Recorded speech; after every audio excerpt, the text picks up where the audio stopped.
భానుమతి రామకృష్ణ గారు రచించిన అత్తగారి కథల్లో ప్రథమ భాగం అత్తగారు ఆవకాయ కథను చెప్పుకుందాం.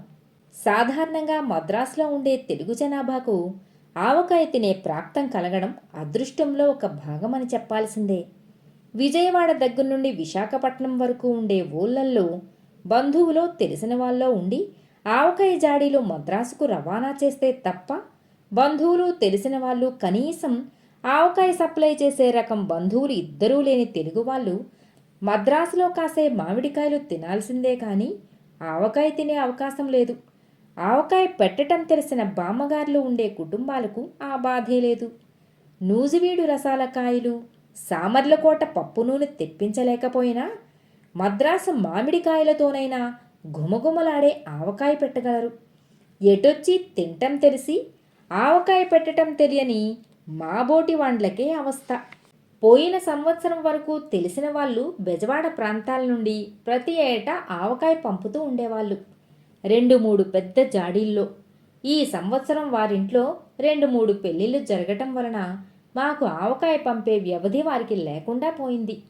ఇన్నాళ్ళు ఆవకాయని గురించి ఆలోచించని నాకు ఇంట్లో ఆవకాయ లేదు, ఈ సంవత్సరం రాదు అని తెలియగానే గుండె గతుక్కుమంది. కొన్ని వస్తువులు ఉన్నప్పటికంటే లేనప్పుడు ఎక్కువ అగ్రస్థానం వహిస్తాయి మనుషుల మనసుల్లో. అలాగే ఆవకాయ ప్రతి ఏటా వస్తున్నప్పుడు మా వంట చేసే అయ్యరు అన్నం వడ్డించిన వెంటనే ఆవహా ఊరహా వేణుమా అంటే మేము వేండాబ్బా, ఎప్పుడు ఆవకాయైనా దరిద్రం అన్న రోజులు కూడా ఉన్నాయి. ఆవకాయ ఉన్నప్పుడు మా వంట అయ్యరు పచ్చళ్ళు చేయటానికి ఆవకాయ ఉన్నప్పుడు మా వంట అయ్యరు పచ్చళ్ళు చేయటానికి బద్దకించేవాడు. ఈ సంవత్సరం ఆవకాయ లేకపోయేసరికి మా వంట అయ్యరు చేసే వంటలోని లోపాలన్నీ ఒక్కొక్కటే బయటపడ్డం మొదలెట్టాయి. ఈ సంవత్సరం వంట అయ్యరు ఏం చేస్తే అది తిని నోరు మూసుకొని ఊరుకోవాలి కాబోలునని అనుకున్నప్పుడంతా ఆవకాయ కోసం నోరూరడం మొదలెట్టింది. ఆవకాయ కోసం మా ఇంటికి మా వారి మిత్రులు కొందరు కుటుంబాలతో సహా భోజనానికి వచ్చేవారు అప్పుడప్పుడు. ఆహా, ఎన్నాళ్లకు తినగలుగుతున్నామండి మన దేశపు ఆవకాయ అని వాళ్ళంతా లొట్టలు వేస్తూ తింటుంటే మేము చాలా నిర్లక్ష్యంగా ఆ ఆవకాయకేం భాగ్యమండి, మాకు ప్రతి ఏటా వస్తుంటుంది ఆవకాయ అనేవాళ్ళం గర్వంగా. ఆ వచ్చిన వాళ్ళు అందరూ సగం జాడీ తినేసి సగం జాడీ ఇంటికి పట్టుకుపోయేవాళ్ళు తలా కాస్త. అయినా అంత ఆవకాయ పట్టుకెళ్ళిపోయారే, ఈ సంవత్సరం మన ఇంటికి చాలుతుందో లేదో అని నేను అనుకుంటుంటే అబ్బా, చాలకపోతే పోనిద్దు, ఎంతని తింటాం ఆవకాయ, నాకు వద్దనే వద్దు, నీకు కావాలంటే మిగిలిన ఆవకాయ దాచిపెట్టి తింటుండు అన్నారు మావారు ఎగతాళిగా. అలాంటి మావారు ఈ సంవత్సరం ఆవకాయ ఇంట్లో లేదని తెలిసిన తర్వాత తనేమన్నది కూడా మరిచిపోయి అయ్యరుగాడు చేసే ఈ పచ్చళ్ళు తినటం చాలా కష్టం, ఆవకాయ ఉంటే బాగుండేది అంటం మొదలెట్టారు. మా అత్తగారు మడిలో ఉంచిన నిమ్మకాయ ఊరగాయ తప్ప ఇంట్లో వేరే ఏ ఊరగాయ లేదు. మా అత్తగారు కారం లేని నిమ్మకాయ ఊరగాయ తింటుంది, మాకు అది సహించదు. అదే ఆమె మడితో ఒక మూల దాచిన బూజు పట్టిన నిమ్మకాయ జాడీని ఎవ్వరూ ముట్టుకోకపోవటానికి కారణం. మా వారు ఒకరోజు మధ్యాహ్నం భోంచేస్తుండగా కొడుకు ఆవకాయ లేదని పలవరిస్తున్నాడే అని ఎంతో ప్రేమగా మడి నిమ్మకాయ ఊరగాయ తెచ్చి కొడుకు కంచంలో వడ్డించారు మా అత్తగారు. కొడుకు ఆ నిమ్మకాయ ఊరగాయను ముట్టుకోకపోగా కంచంలోంచి తీసి కింద పడేశారు. మా అత్తగారు చూడలేదు గాని చూస్తే చాలా నొచ్చుకునేదే పాపం. తర్వాత నన్ను అడిగింది, అబ్బాయి ఊరగాయ ఎట్లా ఉందన్నాడు అని. చాలా బాగుందన్నారు, కానీ ఆవకాయ ఊరగాయ అంటేనే ఆయనకి ఎక్కువ ఇష్టం. ఈ సంవత్సరం ఆవకాయ రాలేదే, ఏం చేయడం, ఎవరిని అడగడం అన్న దిగులు పట్టుకుంది అన్నాను నేను. ఆ, నీదంతా చోద్యమే మరీను, ఎవరినో ఎందుకు అడగడం, ఆవకాయ పెట్టడం ఏం బ్రహ్మ విద్య కనుకనా, తెలియకడుగుతా. అయినా అంత కారం అంత నూనె వేసిన ఆ ఉత్తరాది వాండ్ల ఆవకాయ మీరంతా లొట్టలేస్తూ తింటుంటే నా కళ్ళ వెంట నీళ్ళే కార్తాయి. అయినా మనకెందుకులే అని ఊరుకున్నాను. అసలు అంత కారంగా ఉండే ఆవకాయ తింటే మీ ఒళ్ళుగతి ఏం కానుంటా అంది ఆమె. ఏదో వారికిష్టం అన్నాను నేను. నే పెట్టిస్తానుండు ఆవకాయ అన్నారు మా అత్తగారు దర్జాగా కూర్చుంటూ. నా ప్రాణం లేచి వచ్చినట్లయింది. అంతకంటేనా?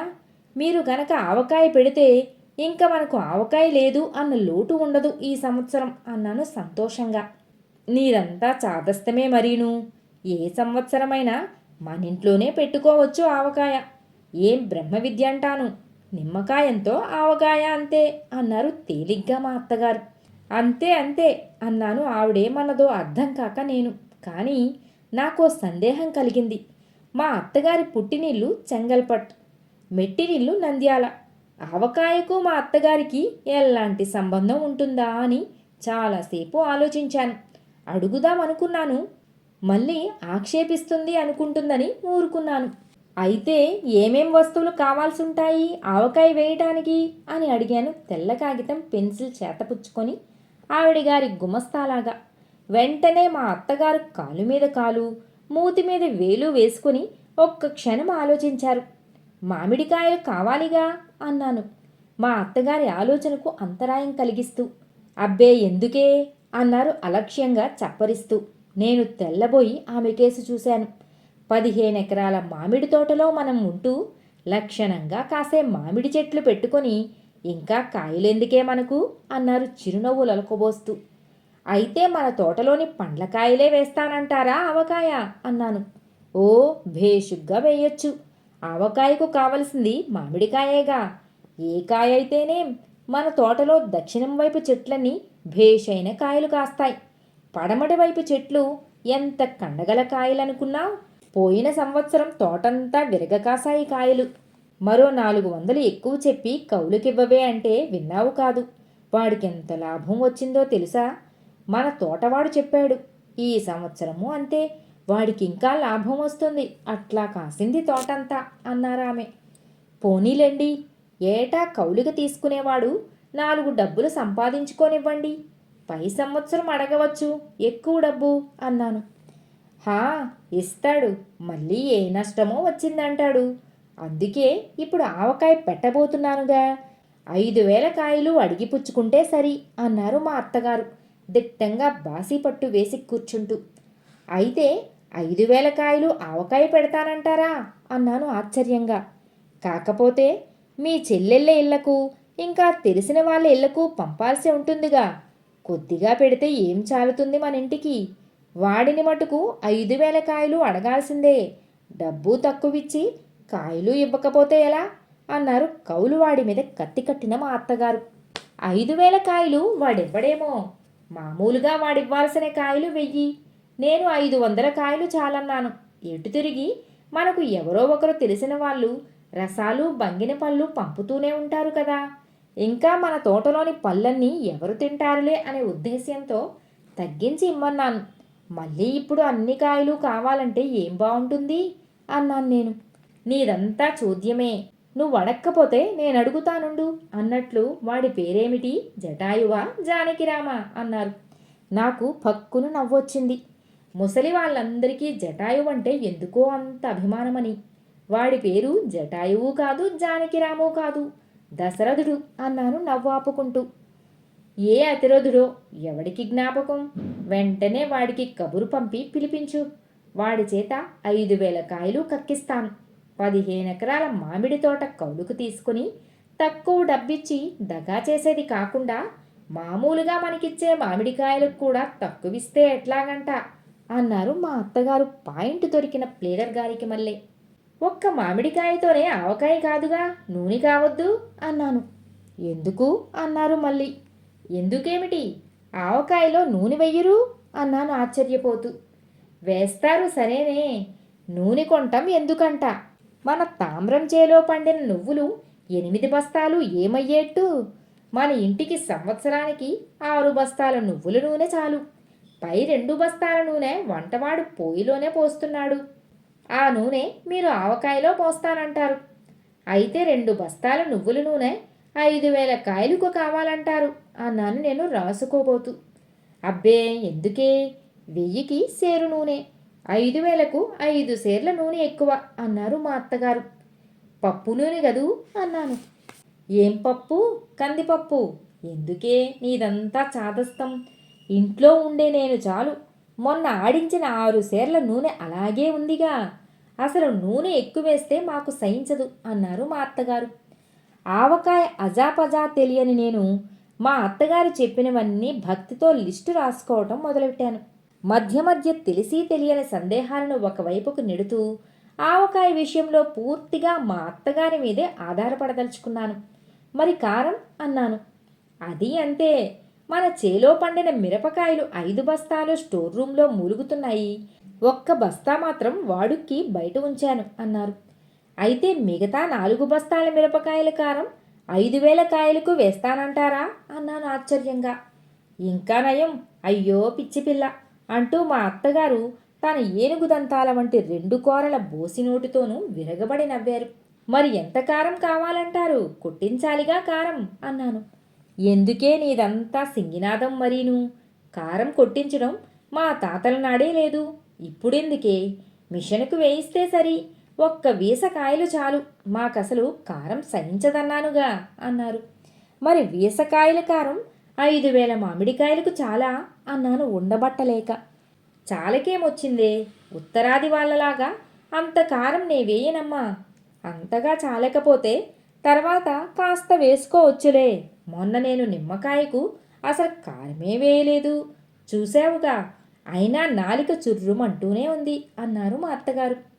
మధ్యాహ్నం మా వారు పారేసిన నిమ్మకాయ అదే గదా అనుకుని మనసులోనే నవ్వుకున్నాను.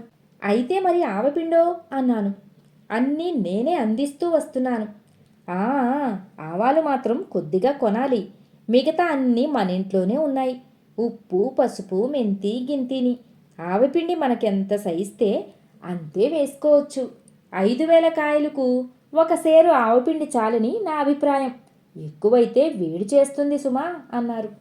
నన్ను అడిగితే ఉప్పెంతో కారమంతా, కారమెంతో ఆవపిండి అంతా, అవన్నీ ఎంతో నూనె అంతా, నిమ్మకాయంతో ఆవకాయంతా అని ముగించారు అత్తగారు.